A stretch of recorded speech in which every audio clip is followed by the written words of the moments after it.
Chapter Quit India Movement. Let's see what we are going to cover in this chapter. A total of 27 questions from the notes. It's a part of the Indian history chapter. It's a limited size chapter but has very high weightage in the board examinations. You look into three main parts of the chapter. First one is what started the Quit India movement, that is the causes. We're going to study the Japanese threat answer in detail. The failure of the Cripps mission answer in detail. These are the two causes which started the Quit India movement. Then what is the Quit India movement, or you study about the Quit India resolution in detail once again, and the importance or significance of the movement. Let's see the first answer. Question 1.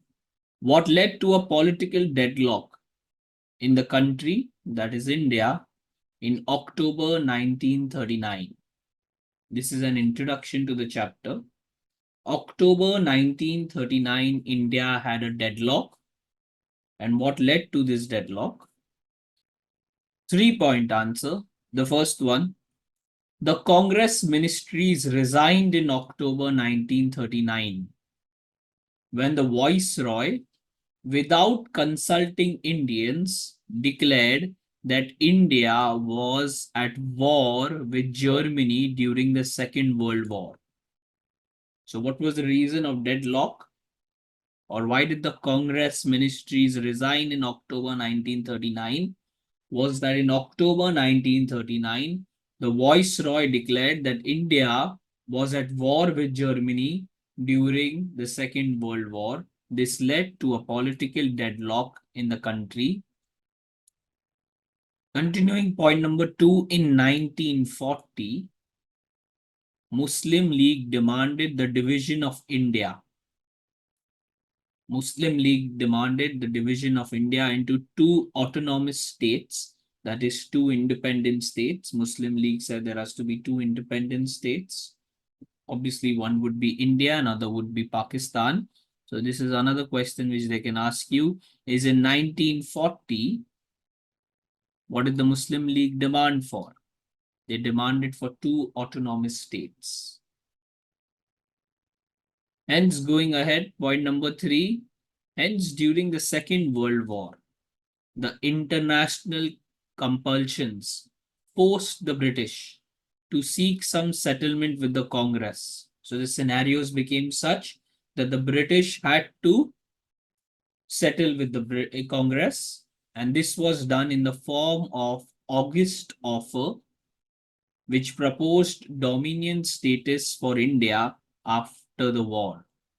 Dominion status for India, that is, India will get freedom eventually after the Second World War, and this was presented in the form of August Offer. As per your syllabus, you don't have more of August Offer, so this is only the time where you have to learn the name August Offer came in. Apart from that, you don't have details of August Offer. So revising the introduction of the chapter, political deadlock in the country came in October 1939. 1940, Muslim League demands for two autonomous states, India and Pakistan. And in order to settle things with the Congress, British comes up in the form of an August Offer, in which states that India will get dominion status after the Second World War ended. Moving to causes of the Quit India movement. As we discussed, there are two causes, the Japanese threat and the failure of the Cripps mission. Each can come as a short answer or a long answer. Let's see the Japanese threat first. Question number 2. What did the Congress think of the threat of Japanese attack on India in 1942? So 1942 has occurred. We are very close to independence, and Japan is going to attack India. Or explain the Japanese threat as a cause of the Quit India movement.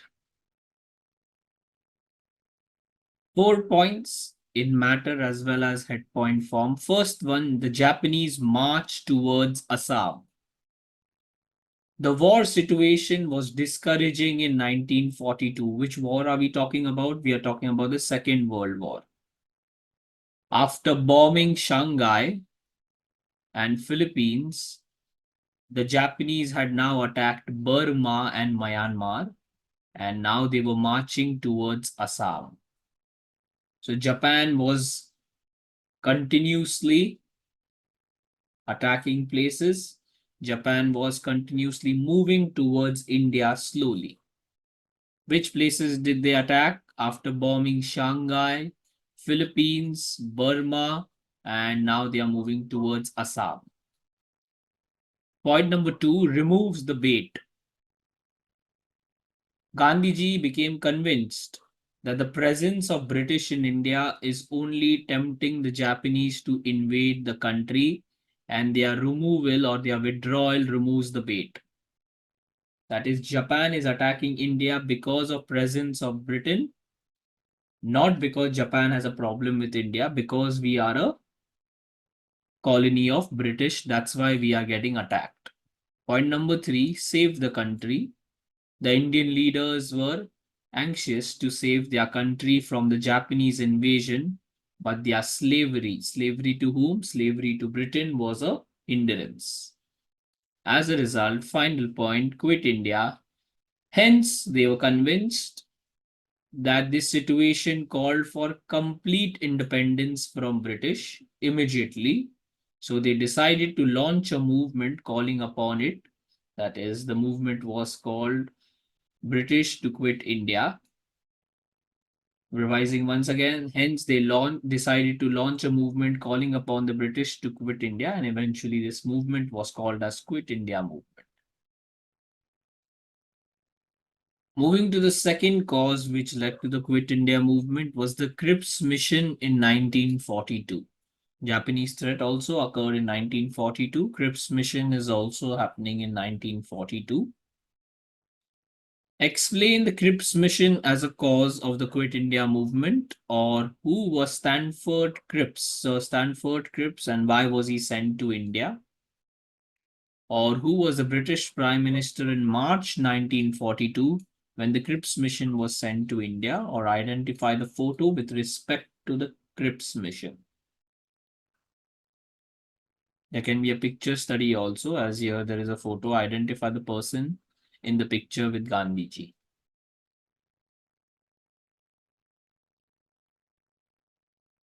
Answer.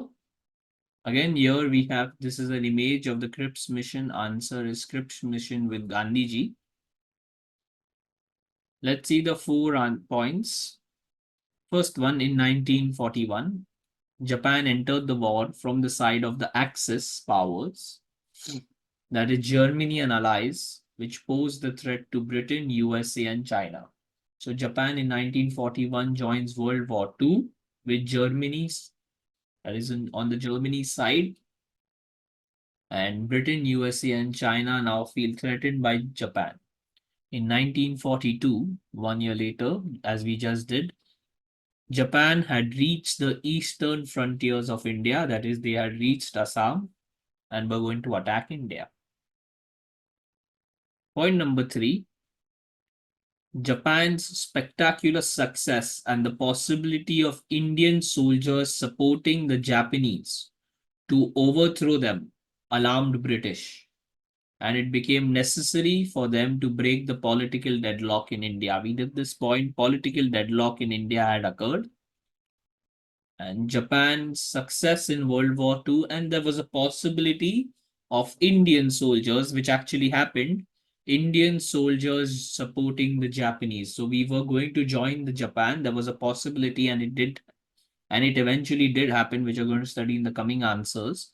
So Indian soldiers supporting the Japanese to overthrow the British alarmed the British. It scared the British, and they said that we will solve the political deadlock in India. As a result, hence, point number 4, the British Prime Minister of 1942 March, Churchill,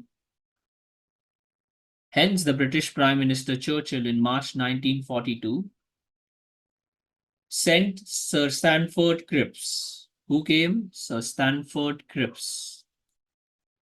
Here is the picture study. A member of the war cabinet who was sent to India for consultation with all the parties. He had come to India to consult and break this political deadlock.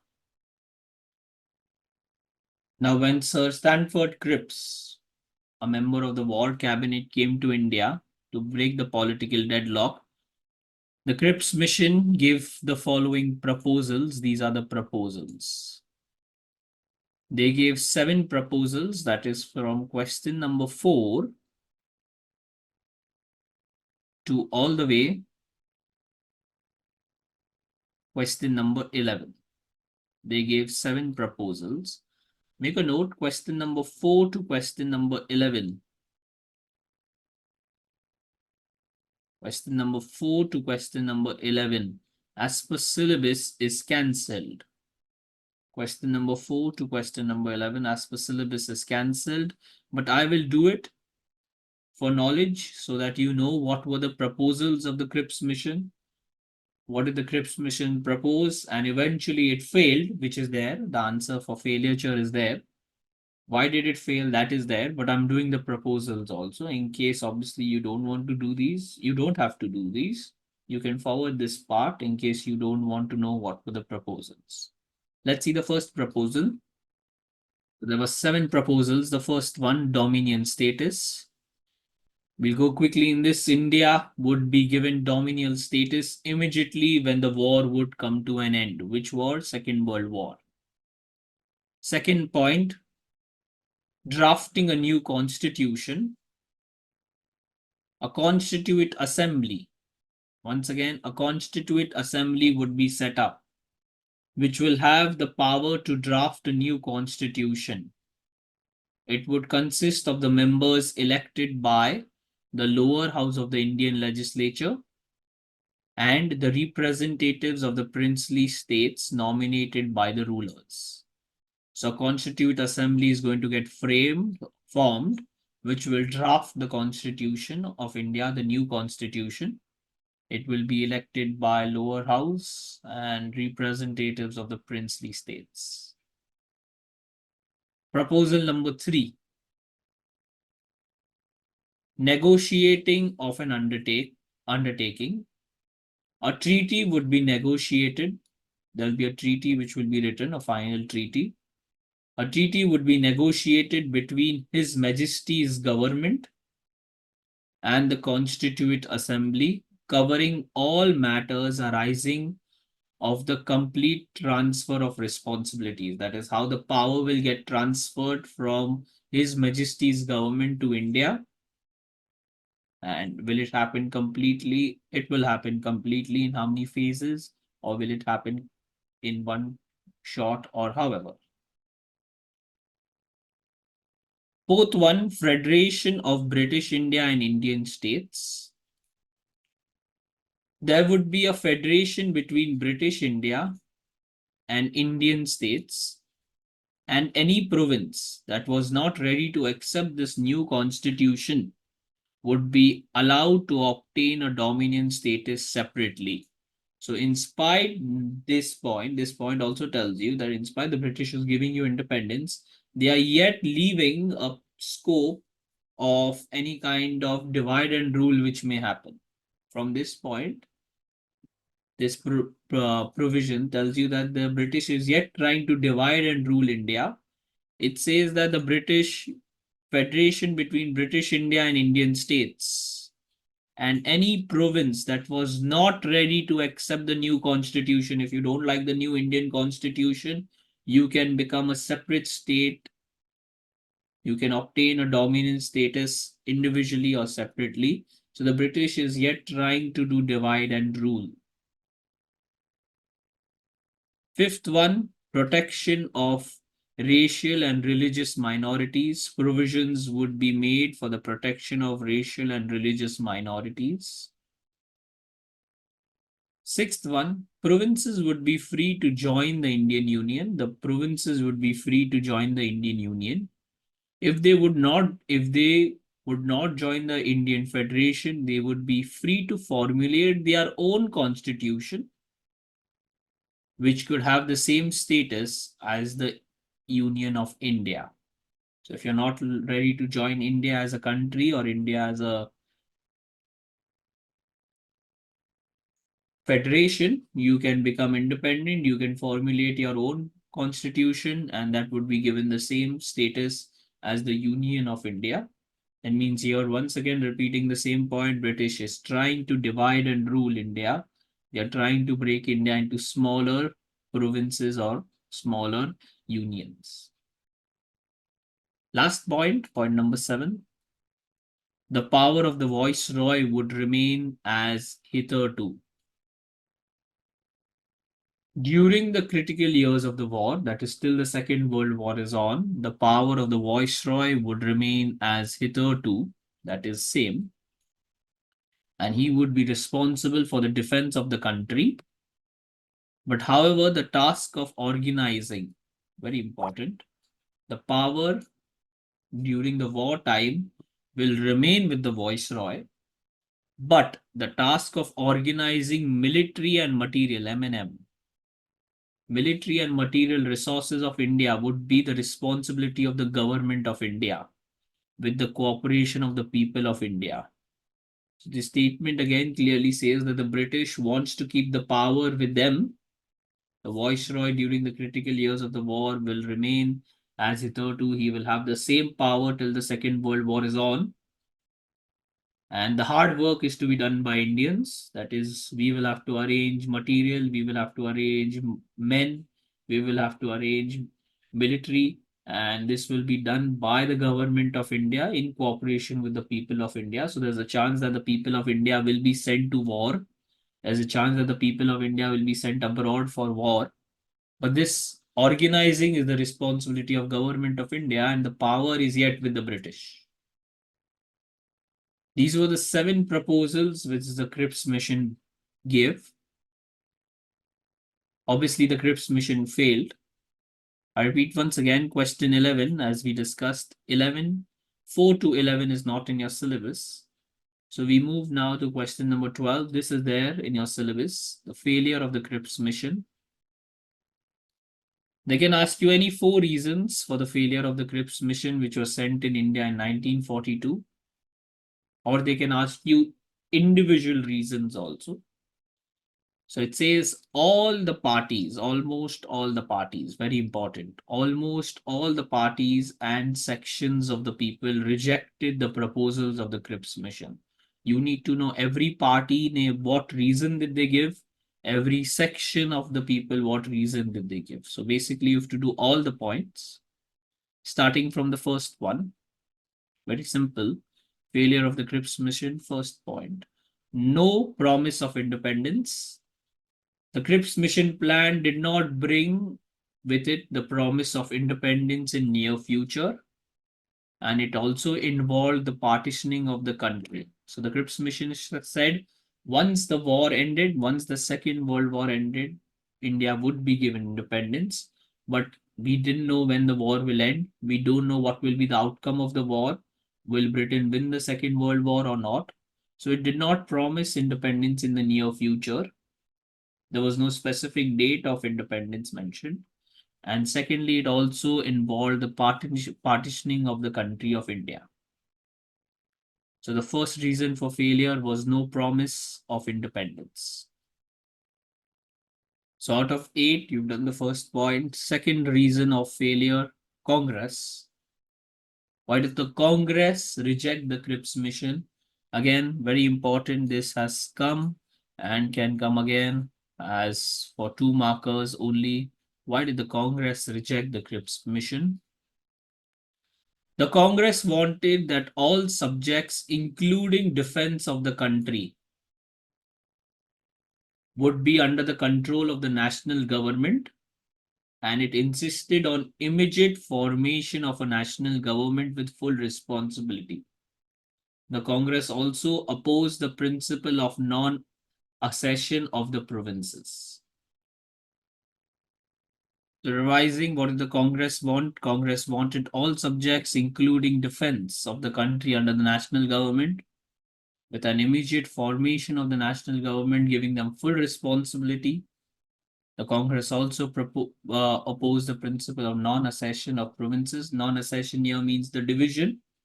As we said, there was a point where it said that in case any province was not happy with the constitution, they could formulate their own constitution and separate from India. So the Congress did not like that principle, and no, it did not want basically the partitioning of the country.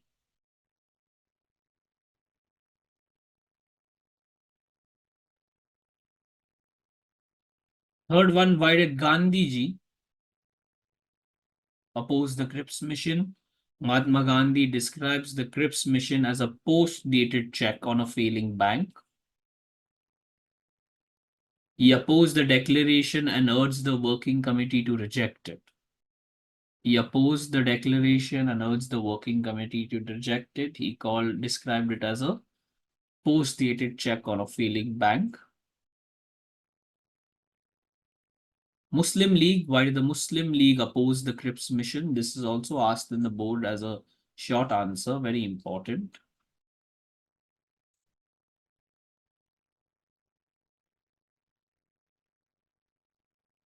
The League opposed the system of a single union for drafting of the constitution because it feared that once the constitution for a single union was drafted, the creation of Pakistan would become impossible.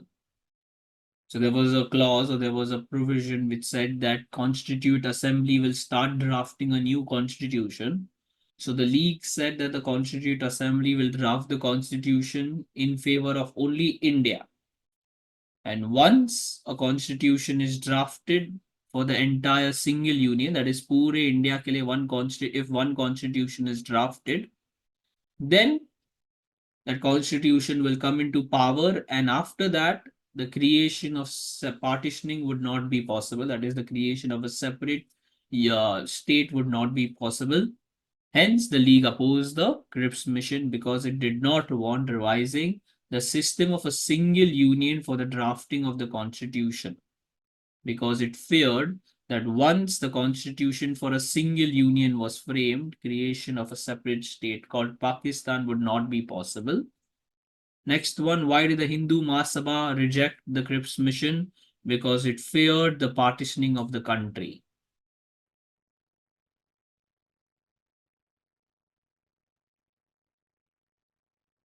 Why did the minorities oppose the Cripps mission? The Sikhs, Anglo-Indians, Indian Christians, and labor leaders rejected the plan because it did not provide sufficient safeguard for their interest. The Cripps mission did not provide sufficient safeguard for the interest of the minorities. And lastly, why did the princely states reject it? Their representatives were to be selected by the rulers, and the people had no right to send their representatives to the proposed constitution making body. So one of the proposals was that there would be a constituent assembly would be formed. The constituent assembly would have representatives of princely states, but these representatives would be sent by the rulers, not by the people. So the people of the princely states were not happy because their representatives were to be decided by the ruler and not by the people of the princely states. And lastly, the only thing that the Cripps mission offered was a promise which would be valid after the war, and such a promise had little value because nobody would be certain about the outcome of the war. That is obviously whether Britain wins or Germany wins or whichever side wins, nobody knew the outcome of the war. So as a result, the Cripps mission failed for these various reasons as well.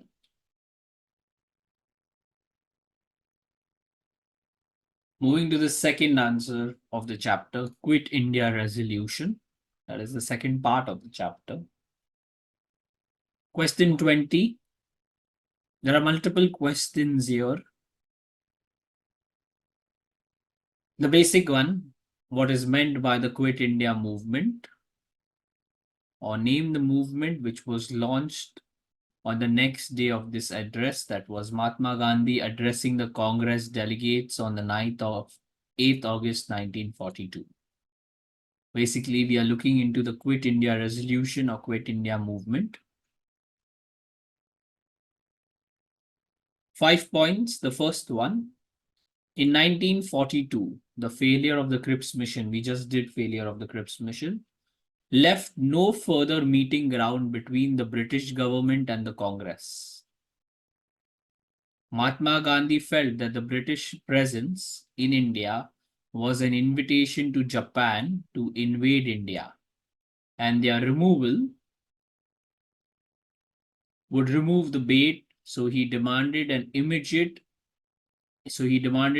and complete independence. These are the two answers which we did. Basically, Cripps mission has failed. So there is no common ground between India and British government, Congress and the British government to discuss. At the same time, Japan is attacking India. So the British has to withdraw from India in order to remove the bait, and Japan shouldn't attack us. As a result, Gandhiji demands immediate and complete independence.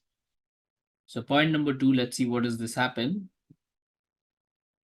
The Congress proposed to start a non-violent mass struggle under the leadership of Gandhiji. Obviously, Gandhiji, so the struggle is going to be non-violent, and it demanded of immediate and complete independence, which was not conceded by the British. Continuing point number 3, the Congress Working Committee met at Wardha in July 1942. Date and place is important. Wardha, July 1942. It adopted a resolution known as the Quit India Resolution. The resolution stated that, as the name suggests, quit India, British rule in India should come to an end immediately. Point number 4, the All India Congress Committee met in Bombay on 8th August 1942 and passed the Quit India Resolution, which was adopted in Wardha, July 1942. Can come as an MCQ, objective, fill in the blanks. The Quit India Resolution was adopted by the Congress Working Committee in Wardha, July 1942. 1 month later, met at Bombay on August 8, 1942, and they passed the Quit India Resolution. Dates are important and location is important. Wardha, July, August 1942, Bombay. In his speech before the All India Congress Committee, Gandhiji declared that it was a decision to do or die.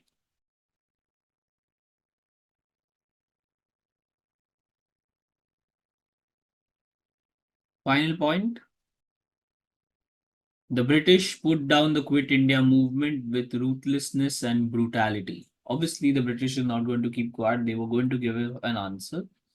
They put down the movement ruthlessly and with brutality. Gandhiji and other important leaders were arrested and taken to unknown destinations, and the Congress was once again declared as illegal.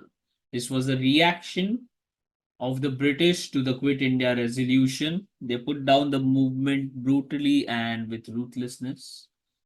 Gandhiji and other leaders were taken to jail, arrested, unknown destinations. Congress was declared illegal once again. Question 21 mentioned 2 activities undertaken as a part of the Quit India Resolution. People attacked the symbols of British authority. Police stations, post office, railway stations all got attacked. These were the activities which were done by the people as a part of the Quit India. All over the country, there were strikes and demonstrations which were lathi charged and fired upon. Obviously, the British also didn't keep quiet. Revising attack the symbols of British authority, strikes and demonstrations were happening all over the country. Let's see the last part of the chapter, impact of the Quit India movement. You will have to do all 7 of them. Let's begin with the first one. The first one is very important. It is come separately in the board exam. We'll be doing all 7 of them. First one, though the movement was short-lived, its importance lay in the fact that it demonstrated the depth that nationalist feelings had reached and the great capacity of struggle and sacrifice that the people of the country had developed. The head point is demonstrated the depth that nationalist feelings had reached. They had asked that the movement, that is Quit India, was short-lived, but yet it has various importance. Give one. They wanted to speak about this point, that though the Quit India movement was short-lived, it created an impact. It demonstrated the depth the nationalist feelings had reached and the great capacity of struggle and sacrifice that the people of the country had developed.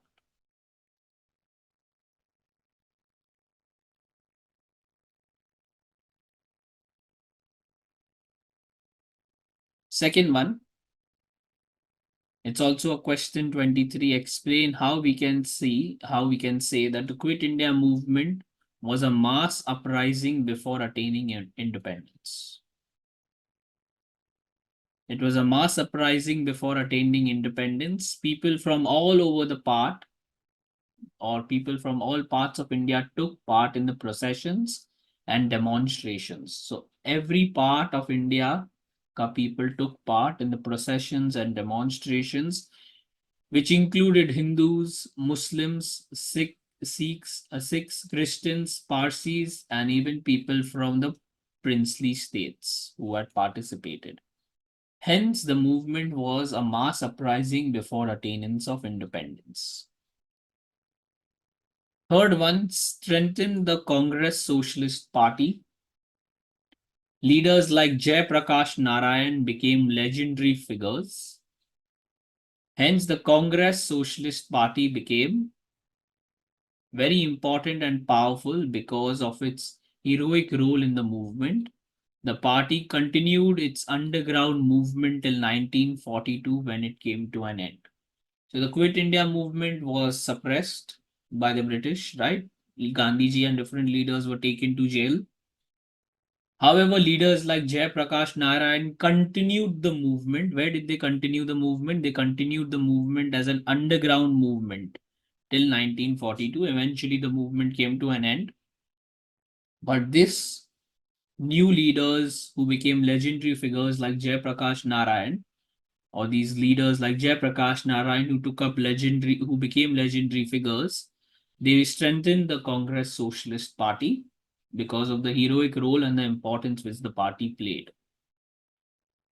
Point number 4, it was evident that the British would no longer find it possible to rule Indians against the wishes of the people.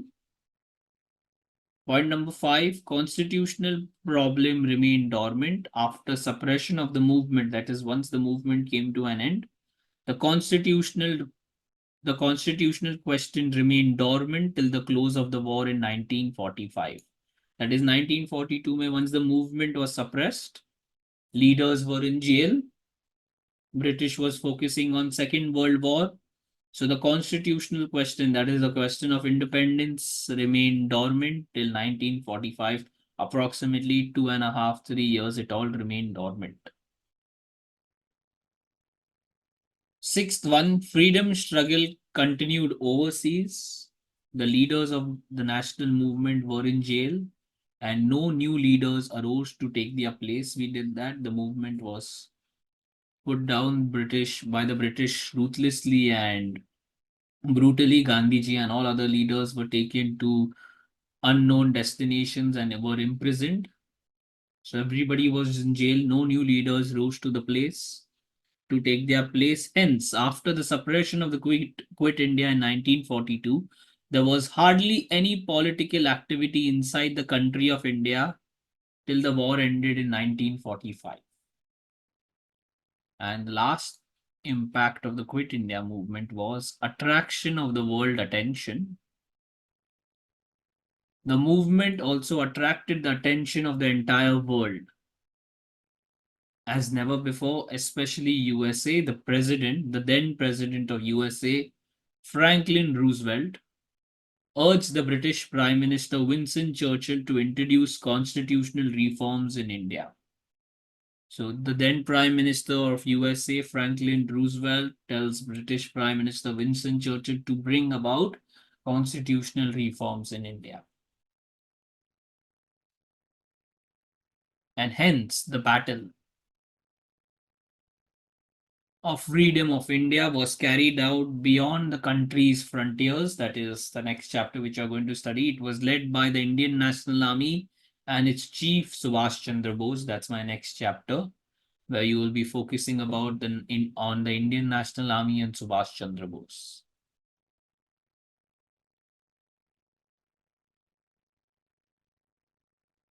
Before we wind up, some additional questions which can come in a little twisted way or tricky form. List the events that led to the Quit India movement. Very simple, not that tricky. Cripps Mission 1942 and Japanese threat, which we have already done. Name some prominent leaders of the underground movement. Some prominent leaders of the underground movement were